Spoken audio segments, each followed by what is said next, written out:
जय हिंद दोस्तों, आज हम कवर करेंगे BA third year fifth semester ancient history यानी प्राचीन इतिहास। पेपर का नाम क्या है? दक्षिण भारत का राजनीतिक इतिहास 550 ईस्वी से 1200 ईस्वी तक। ठीक है, आगे देख लेते हैं दोस्तों पेपर कोड क्या है। एक बार इंग्लिश में भी देख लेंगे। पेपर का नाम political history of South India 550 AD to 1200 AD. Paper code क्या है? पेपर कोड है AAC 301 यानी AAC 301। ये क्लास फर्स्ट है दोस्तों। ठीक है, क्लास फर्स्ट है, यूनिट भी फर्स्ट है। सभी 40 प्रश्न है दोस्तों और सभी के सभी मोस्ट इंपॉर्टेंट है। ठीक है, तो उम्मीद है दोस्तों आप लोग अंत तक जरूर देखेंगे, ध्यान से देखेंगे। दोस्तों अगर क्लास अच्छा लगे तो एक लाइक और शेयर, इस तरह से शेयर बटन बना होगा, व्हाट्सएप पर अपने दोस्तों के साथ इस क्लास को जरूर शेयर करिएगा। ठीक है, चलिए स्टार्ट करते हैं आज की क्लास। इसमें पहला प्रश्न कह रहा है दोस्तों, राष्ट्रकूट वंश का संस्थापक कौन था? तो राष्ट्रकूट वंश का संस्थापक दंती दुर्ग था। ऑप्शन नंबर ए है। आगे बढ़ते हैं दोस्तों। प्रश्न नंबर 2 है, राष्ट्रकूट वंश की राजधानी कहाँ पर थी? तो राष्ट्रकूट वंश की राजधानी मुनकीर या मान्यखेत में थी। मुनकीर नहीं है दोस्तों, मनकीर है। ठीक है, मनकीर, मनकीर। ठीक है, मनकीर या मान्यखेत में। आगे बढ़ते हैं। प्रश्न नंबर 3 देखते हैं दोस्तों क्या कह रहा है।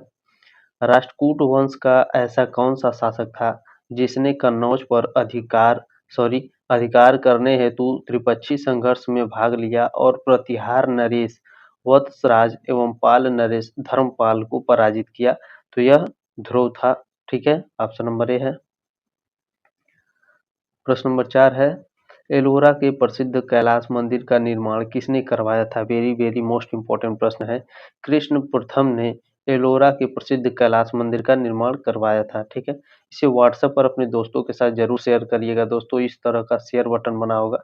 ठीक है, ताकि वो भी परीक्षा में अच्छे नंबर ला सके। प्रश्न नंबर 5 है, ध्रुव को क्या कहा जाता है? तो ध्रुव को धारावर्ष कहा जाता है। ऑप्शन नंबर ए है। आगे बढ़ते हैं। प्रश्न नंबर 6 है, अमोध वर्ष किस धर्म का अनुयायी था? अमोध वर्ष जैन धर्म का अनुयायी था। आगे बढ़ते हैं दोस्तों। प्रश्न नंबर 7 देखते हैं। दोस्तों एक लाइक जरूर कीजिएगा। ठीक है, प्रश्न नंबर 7 है, आदि पुराण के रचनाकार कौन है? आदि पुराण के रचनाकार जिनसेन है। ऑप्शन नंबर डी है।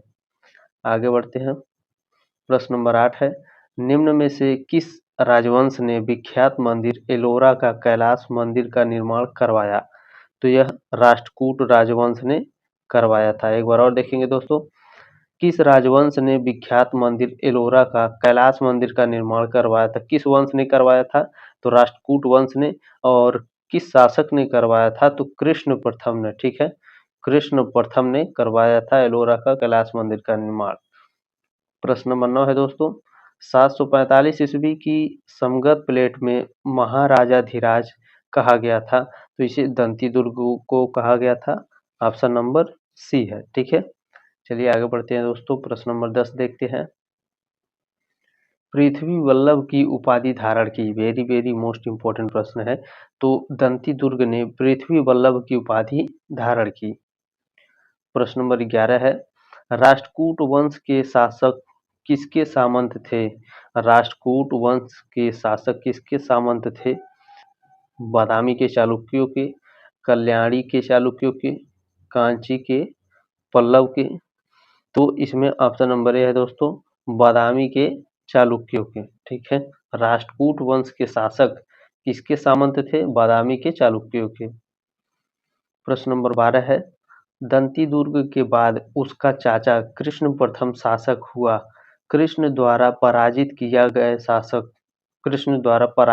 गए शासक कौन थे? बादामी के चालुक्य थे, मैसूर के गंगा थे, वेंगी के चालुक्य थे। यानी ऑप्शन नंबर डी है, उपर्युक्त सभी। ठीक है दोस्तों, आगे बढ़ते हैं। दोस्तों अगर आप चैनल पर नए हैं या पहली बार विजिट किए हैं या पुराने ही हैं दोस्तों, तो आप लोग सब्सक्राइब कर लीजिए ताकि छठे सेमेस्टर में भी आप हमारे साथ जबरदस्त तैयारी कर सकें। ठीक है, प्रश्न नंबर 13 है, निम्नलिखित ग्रंथों में से किसकी रचना अमोध वर्ष द्वारा की गई? तो इसमें कौन सा दोस्तों? तो कवि राजमार्ग। ठीक है, कवि राजमार्ग जो ग्रंथ है इसकी रचना अमोध वर्ष द्वारा की गई थी? ये इम्पोर्टेंट प्रश्न है दोस्तों, इसको लिख लीजिए, ये आएगा ज़रूर, ठीक है? कविराज मार्ग मार्ग से संबंधित इससे कई तरह से क्वेश्चन घुमा कर पूछता है, लेकिन आएगा ज़रूर ये, लिख लीजिएगा। देखिए 14वां प्रश्न उसी से संबंधित है। कवि राजमार्ग की रचना की गई, किस भाषा में की गई थी कवि राजमार्ग की रचना? तो यह दोस्तों कन्नड़ भाषा में की गई थी, ऑप्शन नंबर सी है, ठीक है? कवि राजमार्ग की रचना कन्नड़ भाषा में की गई थी। प्रश्न नंबर 15 है, अमोध वर्षा का उत्तराधिकारी कृष्ण द्वितीय जो 878 से 514 ईसा पूर्व में हुआ, उसने किस जौनाचार्य को अपना गुरु बनाया? जो अमोद वर्षा का उत्तराधिकारी था कृष्ण द्वितीय, उसने किस जौनाचार्य को अपना गुरु बनाया था? तो उसने दोस्तों इस गुणचंद्र जी को, ठीक है, ऑप्शन नंबर डी है, गुणचंद्र जी को अपना गुरु बनाया था। प्रश्न नंबर 16 है, अकाल वर्ष की उपाधि ग्रहण करने वाला राष्ट्रकूट नरेश कौन था? इंपॉर्टेंट प्रश्न ये भी है दोस्तों, ध्यान दीजिएगा। एक बार और देख लीजिए प्रश्न, अकाल वर्ष की उपाधि ग्रहण करने वाला राष्ट्रकूट नरेश कौन था? तो दोस्तों यह था कृष्ण तृतीय, ऑप्शन नंबर सी है। प्रश्न नंबर 17 है, राष्ट्रकूट वंश का पहला शासक कौन था? वेरी वेरी मोस्ट इंपॉर्टेंट प्रश्न है। राष्ट्रकूट वंश का पहला शासक ध्रुव था। आगे बढ़ते हैं, प्रश्न नंबर 18 है, एलोरा में शिव मंदिर का निर्माण किसने करवाया था? तो एलोरा में शिव मंदिर का निर्माण कृष्ण प्रथम ने करवाया था। यह प्रश्न 2 बार आ चुका है। प्रश्न नंबर 19 है दोस्तों, गणित सार संग्रह के लेखक कौन है? गणित सार संग्रह के लेखक महावीराचार्य हैं, ऑप्शन नंबर ए है। प्रश्न नंबर 20 है दोस्तों, अमोद वृत्ति के लेखक कौन है? अमोद वृत्ति के लेखक शाक्तायन है, ऑप्शन नंबर बी है। प्रश्न नंबर 21 है दोस्तों, राष्ट्रकूट वंश का अंतिम शासक कौन था? इसे भी लिख लीजिएगा, राष्ट्रकूट वंश का अंतिम शासक कृष्ण तृतीय था। आगे बढ़ते हैं, प्रश्न नंबर 22 है दोस्तों, एलोरा एवं एलिफेंटा जो कहाँ है? प्रेजेंट टाइम में महाराष्ट्र में स्थित है एलोरा एवं एलिफेंटा। तो एलोरा एवं एलिफेंटा गुहा मंदिरों का निर्माण किस वंश के समय में हुआ था? तो यह राष्ट्रकूट वंश के समय में निर्माण हुआ था, ठीक है। प्रश्न नंबर 23 है, एलोरा में कितनी गुफाएं शैलकृत हैं? तो एलोरा में 34 गुफाएं ऐसी हैं जो शैलकृत हैं, ठीक है दोस्तों। आगे बढ़ते हैं, प्रश्न नंबर 24 देखते हैं, राष्ट्रकूट शैव विष्णु शाक्त संप्रदायों के साथ साथ किस अन्य धर्म के भी उपासक थे? तो इसमें दोस्तों जैन धर्म के भी उपासक थे, ठीक है। जो राष्ट्रकूट थे शैव विष्णु शाक्त संप्रदायों के, वो जैन धर्म के भी उपासक थे, ठीक है। आगे बढ़ते हैं, प्रश्न नंबर 25 है दोस्तों, राष्ट्रकूटों ने अपने राज्य में मुसलमान व्यापारियों को बसाने के लिए किसकी स्वीकृति दी थी? तो उन्होंने कहा था दोस्तों कि आप इस्लाम का भी प्रचार कर सकते हैं, ठीक है। आगे बढ़ते हैं, प्रश्न नंबर 26 है दोस्तों, दंती दुर्ग ने राष्ट्रकूट की स्थापना कब की थी? जो दंती दुर्ग है दोस्तों, उसने राष्ट्रकूट की स्थापना 752 ईसा पूर्व की थी। ये याद रखिएगा दोस्तों, ठीक है। ये थर्ड ईयर है, ठीक है। याद रखिए जब हम लोग फोर्थ सेमेस्टर का पढ़े थे, फोर्थ सेमेस्टर का, उसमें ज़्यादा कठिन प्रश्न उतना आया नहीं था, लेकिन याद रखिए ये थर्ड ईयर है, ठीक है। फिफ्थ सेमेस्टर है, बहुत ही टफ क्वेश्चंस आते हैं, ठीक है। ये जो सन वाले क्वेश्चंस हैं, जैसे 1999, ठीक है, 750 ईसा पूर्व, या फिर 500 ईसा पूर्व, या फिर 1200 ईसा पूर्व, इस टाइप के क्वेश्चंस ज़्यादा पूछते हैं, याद रखिएगा। तो प्रश्न नंबर 27 क्या कह रहा है दोस्तों, गुफा संख्या 21 से 34 तक किस धर्म का गुफा है? वेरी वेरी मोस्ट इंपॉर्टेंट प्रश्न है दोस्तों, इसे लिख लीजिए अभी। 21 से 34 तक किस धर्म का गुफा है? तो यह जैन धर्म का गुफा है, ऑप्शन नंबर डी है। प्रश्न नंबर 28 है, शांति पुराण की रचना किसने की थी? तो शांति पुराण की रचना युत्र ने की थी, ऑप्शन नंबर बी है। प्रश्न नंबर 29 है, गुफा संख्या 13 से 20 तक किस धर्म का गुफा है?